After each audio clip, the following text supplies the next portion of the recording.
ഓണനാളുകളിലെ ആദ്യ ഞായറാഴ്ച എത്തിയിരിക്കുകയാണ്. നമ്മളിപ്പോൾ ഉള്ളത് കൊച്ചിയിലെ ബ്രോഡ്വേ മാർക്കറ്റിലാണ്. ഇവിടെ നല്ല തിരക്കുണ്ട്. കാരണം വിവിധങ്ങളായിട്ടുള്ള സാധനങ്ങളും സാമഗ്രികളും ഒക്കെ കിട്ടുന്ന കൊച്ചിയിലെ പ്രധാനപ്പെട്ട ഒരിടമാണ് ബ്രോഡ്വേ മാർക്കറ്റ്. ഇവിടെ വിലക്കുറവിലടക്കം നമുക്ക് ഇവിടെ സാധനങ്ങൾ കിട്ടും എന്നുള്ളതാണ് അതിൻ്റെ പ്രത്യേകത. അതുകൊണ്ട് തന്നെ വലിയൊരു തിരക്കുണ്ട്.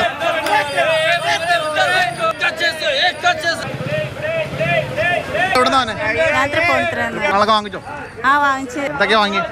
പിള്ളേർക്ക് ഡ്രസ് എടുത്തതാ. ഓണം എങ്ങനെയുണ്ട്? ഓണം അടിപൊളിയാ.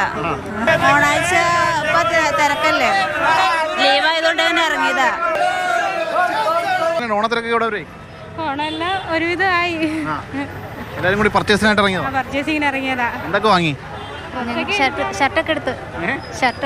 ഞങ്ങൾ കൊല്ലക്കാരാണ്. കൊല്ലത്താണ്. അപ്പൊ കൊച്ചിയിൽ വന്ന് പർച്ചേസ് ചെയ്തിട്ട് സാധനങ്ങളൊക്കെ ഇട്ട് നാട്ടിൽ പോകാനിരിക്കുക. എവിടെ സ്ഥലം? കൊല്ലം. സാധനങ്ങളൊക്കെ വാങ്ങിയോ? വാങ്ങി. ഓണക്കച്ചവടമൊക്കെ എങ്ങനെയുണ്ട്? ഓണക്കച്ചവടം അടിപൊളിയായിട്ട് വന്നുകൊണ്ടിരിക്കണത്. മഴ ഇത്തിരി ഇതായി, ഇപ്പൊ മഴ മാറി നിൽക്കുകയാണ്. അപ്പൊ ഉഷാറായിട്ട് ഞങ്ങൾ വന്നുകൊണ്ടിരിക്കുകയാണ്. വെറും 300 രൂപ. തകൃതിയായിട്ടാണ്. Okay, Onam, happy Onam. ഓണാഘോഷമൊക്കെ ഇവിടെ വരെ? ഓണാഘോഷം ഇവിടം വരെ എത്തിയല്ലോ. സാധനങ്ങളൊക്കെ വാങ്ങി വന്നാണോ? സാധനം വാങ്ങിക്കാൻ പോകുന്നു. ഞങ്ങൾ ആലപ്പുഴ. എന്താ എറണാകുളത്തൊന്നും സാധനങ്ങൾ വാങ്ങിയത്? ഞങ്ങൾ ബ്രോഡ്വേ ഇച്ചിരി വില കുറയുന്നു അനുസരിച്ച് വന്നാണ്. അതുകൊണ്ട് ബൾക്കായിട്ട് എന്നുള്ളൊരു ഇതാണ്. അപ്പൊ അങ്ങനെ വാങ്ങിയ. എത്രയിലാണ് പഠിക്കുന്നത്? 9. എങ്ങനെയുണ്ടോ? അവധിയായോ? ഇല്ല, ഇനിയുണ്ട്. 12-ാം തീയതി സ്കൂൾ അടയ്ക്കുള്ളൂ. അപ്പൊ എന്നാ ഓണാഘോഷം സ്കൂളിൽ? 12-ാം തീയതി. അതിനു മുമ്പ് ഉടുപ്പൊക്കെ വാങ്ങിച്ച് സെറ്റാക്കണം. തകർക്കും. ഞങ്ങിപ്പം ഇറങ്ങിയേ ഉള്ളു. കുഴപ്പമില്ല. എത്രയിലാണ് പഠിക്കുന്നത്? +1. ഓണാഘോഷം കഴിഞ്ഞോ? ഇല്ല, 13-ാം തീയതി. സാധനങ്ങളൊക്കെ വാങ്ങിയോ? ഇല്ല, വാങ്ങിക്കൊണ്ടിരിക്കണം. എങ്ങനെയുണ്ട് ഇപ്രാവശ്യത്തെ ഓണമൊക്കെ? എങ്ങനെയുണ്ട്? അടിച്ചു പൊളിക്കണമെന്ന് കരുതിയിരിക്കുന്നു.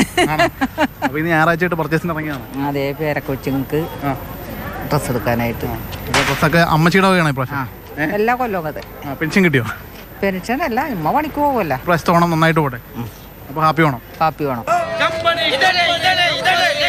ഓണനാളുകളിലെ ആദ്യ ഞായറാഴ്ചയാണെങ്കിൽ പോലും വലിയ തിരക്കൊന്നും തന്നെ നമ്മുടെ കൊച്ചിയിലെ ബ്രോഡ്വേയിലും ഇല്ല. പക്ഷേ വൈകിട്ടോടുകൂടി കൂടുതൽ തിരക്കിലേക്ക് എത്തുമെന്നാണ് വ്യാപാരികൾ ഉൾപ്പെടെ പറയുന്നത്. എന്തായാലും ഇക്കുറിയും ഓണം കളറാക്കുക തന്നെയാണ് എല്ലാവരുടെയും ആഗ്രഹം.